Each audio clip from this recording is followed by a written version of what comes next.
दोस्तों welcome to money stocks. तो इस वीडियो के अंदर हम लोग बात करने वाले हैं मल्टीपल स्टॉक्स के बारे में।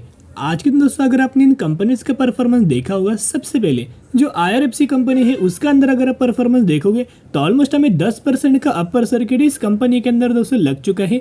ह्यूज अमाउंट ऑफ रैली हमें IRFC कंपनी के अंदर नजर आ चुकी है। साथ में दोस्तों अगर आपने आर्कॉन इंटरनेशनल लिमिटेड का दोस्तों इस कंपनी का भी परफॉर्मेंस देखा होगा तो ऑलमोस्ट हमें कंपनी के अंदर 20% का अपर सर्किट हमें लग चुका है।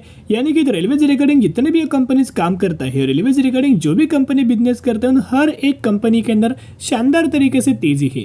IRFC कंपनी के अंदर 10% का अपर सर्किट, आर्कॉन इंटरनेशनल के अंदर 20% का upper circuit and RVNL company के अंदर ऑलमोस्ट हमें 17% की रैली नजर आ चुकी है।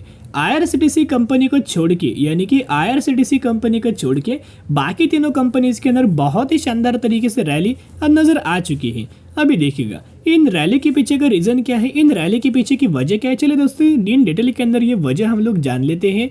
और इन तीनों के तीनों कंपनी ने आज के दिन अपना 52 हाई रजिस्टर किया हुआ है एंड साथ में जो IRFC कंपनी है उस कंपनी ने 1 लाख करोड़ का मार्केट कैप हमें क्रॉस करते हुए नजर आया हुआ है। तो IRFC कंपनी ने बहुत बड़ा अचीवमेंट हमें आज के दिन कर चुका है एंड साथ में कंपनी ने लाइफ टाइम वाला हाई क्रिएट कर चुका है। अभी दोस्तों किस वजह से दोस्तों तेजी हमें नजर आई है, उसके पीछे का रीजन एक ही है कि G20।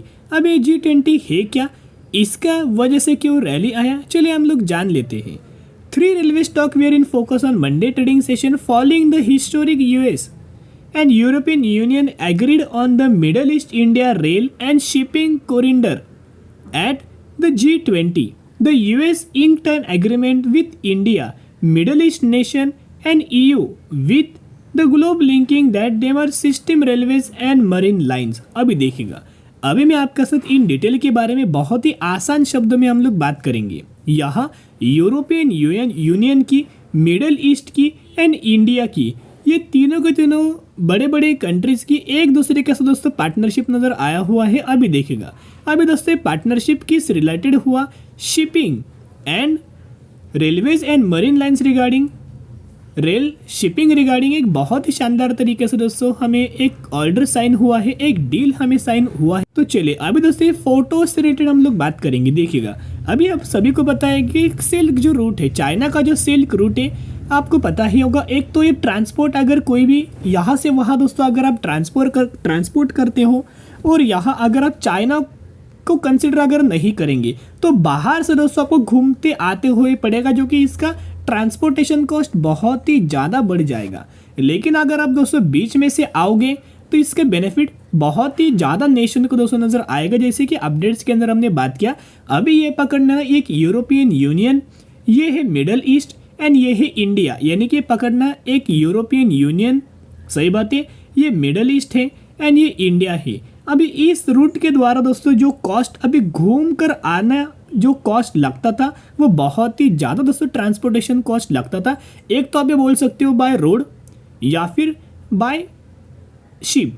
अभी क्या होने वाला है, बाय शिप दोस्तों स्ट्रेट वे में ये पूरा का पूरा ट्रांसपोर्टेशन साइकिल होने वाला है। और किस किस की पार्टनरशिप, एक तो यूरोपियन यूनियन, एक तो मिडल ईस्ट एंड इंडिया, इन तीनों के तीनों पार्टनरशिप नजर आया हुआ है। अभी बहुत ही आसानी से सबसे ज़्यादा बेनिफिट हमें रेलवे सेगमेंट को, रेलवे कंपनीज को नजर आ रहा है। और इसके बाद सबसे ज़्यादा बेनिफिट होने वाला है इन सभी के सभी जिन कंपनीज के बारे में दोस्तों करेंटली हमने बात किया, उन कंपनीज को ढेर सारे आने वाले फ्यूचर में बहुत बड़े बड़े ऑर्डर्स हमें मिल सकते हैं। और जब भी इन कंपनीज को ऑर्डर मिलेंगे, कंपनी का ऑर्डर बुक बहुत ही ज़्यादा होगा, कंपनी नेट प्रॉफिट बहुत ही अच्छा जनरेट करेगी, कंपनी रेवेन्यूज बहुत ही अच्छा जनरेट करेगी एंड वही आपको सारी चीज़ें आपको Q2 रिजल्ट्स के अंदर ही नजर आ सकती है।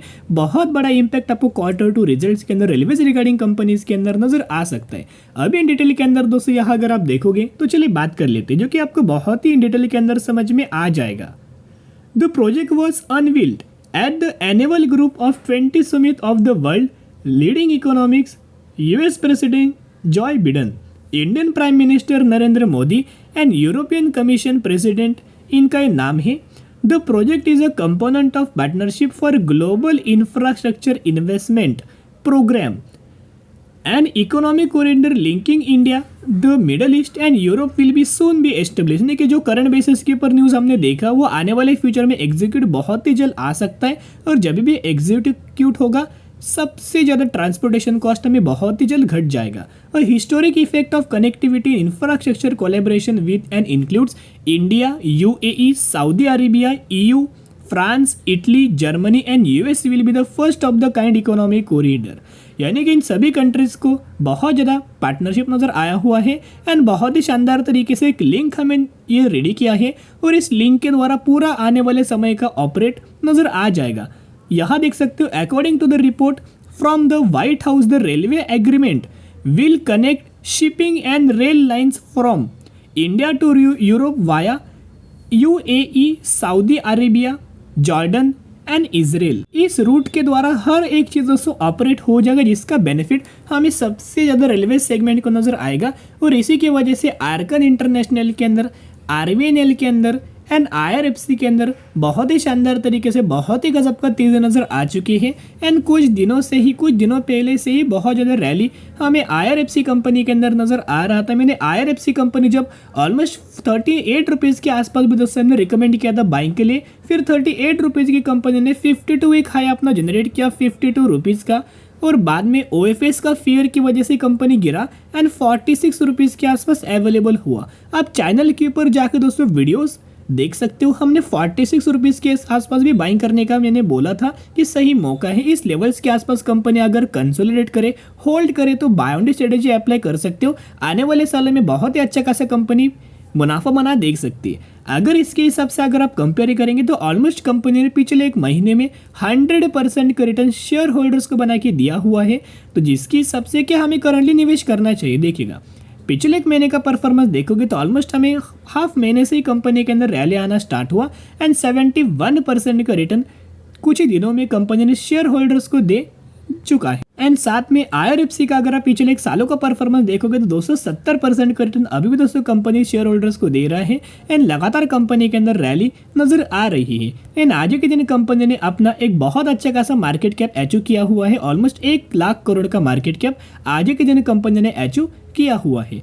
तो अभी देखना क्या अभी निवेश करने का सही मौका आएगा, क्या हम लोग क्या कंपनी के अंदर सर करंट प्राइस के ऊपर निवेश करें? नहीं, अगर आप करंट प्राइस के ऊपर जाके तेजी के पीछे भागेंगे तो 100% ट्रैप होंगे। सबसे पहले कंपनी को रुकने देना, कंपनी सांस लेगी, पानी पिएगी, स्टॉप लेगी, कंसोलिडेट करेगी और उसके बाद जब दोस्तों कंपनी निकलेगा आपको अच्छा खासा बेनिफिट आएगा। तो निवेश कब करना है? गिरावट के अंदर निवेश करना, प्रॉफिट बुकिंग जब भी आएगी गिरावट के अंदर निवेश करना, एक तो कंसोलिडेशन फेज के अंदर निवेश करना। क्योंकि आप सभी को पता होगा कि कंपनी अभी अगर इस कंपनी को ऑर्डर मिलेगा इसका इंपैक्ट हमें क्वार्टर टू रिजल्ट्स के अंदर नजर आएगा। साथ में आप सभी को पता होगा कंपनी हर साल 2 बार दोस्तों डिविडेंड का बेनिफिट दिया जाता है। 2021 में कंपनी ने 2 बार डिविडेंड का बेनिफिट दिया, ऑलमोस्ट 2 रुपीज़ का डिविडेंड 2 बार के हिसाब से नजर आया हुआ था। 2022 के अंदर भी ऑलमोस्ट कंपनी ने 2 बार का डिविडेंड दिया एंड ऑलमोस्ट कंपनी ने 2 रुपीज़ का डिविडेंड का बेनिफिट दिया गया था। अभी 2023 के अंदर कंपनी ने एक बार दोस्तों बोनस का डिविडेंड का अनाउंसमेंट किया हुआ है, जो कि 0.70 रुपीज़ का आपको डिविडेंड का बेनिफिट कंपनी ने अनाउंस किया है। तो अगर आप इस कंपनी के अंदर 14 सितंबर से पहले निवेश करते हो तो ये डिविडेंड का एक तो आपको बेनिफिट मिलेगा एंड सेकंड जब भी कंपनी नवंबर महीने के अंदर दोस्तों डिविडेंड का अनाउंसमेंट करेगा तब आपको डिविडेंड का बेनिफिट दोस्तों मिल सकता है। तो जिसके हिसाब से जो लोग सिर्फ डिविडेंड के हिसाब से जाना चाहते हो मैं आपको रिकमेंड नहीं करूंगा। जिन लोगों ने पहले से बाइंग किया है वो लोग अच्छी खासी लॉन्ग टर्म बेसिस के ऊपर होल्ड करना। आने वाले सालों में कंपनी मल्टीपैग रिटर्न देख सकता है, लेकिन करंटली फ्रेश बाइंग इग्नोर करना। अभी मैं एक ही राय आपके साथ शेयर करूंगा, अभी कंपनी के अंदर तेजी आ रहा है तो तेजी के पीछे बिल्कुल भी मत भागना, एक बहुत बड़ा ट्रैप आप यहाँ हो सकते हो। तो करंटली वेट एंड वॉच ही कर सकते हो। तो चलिए आज के लिए इतने। अगर आपको वीडियो पसंद है जरूर वीडियो को लाइक एंड चैनल को सब्सक्राइब कर सकते हो। फिर मिलेंगे, बाय।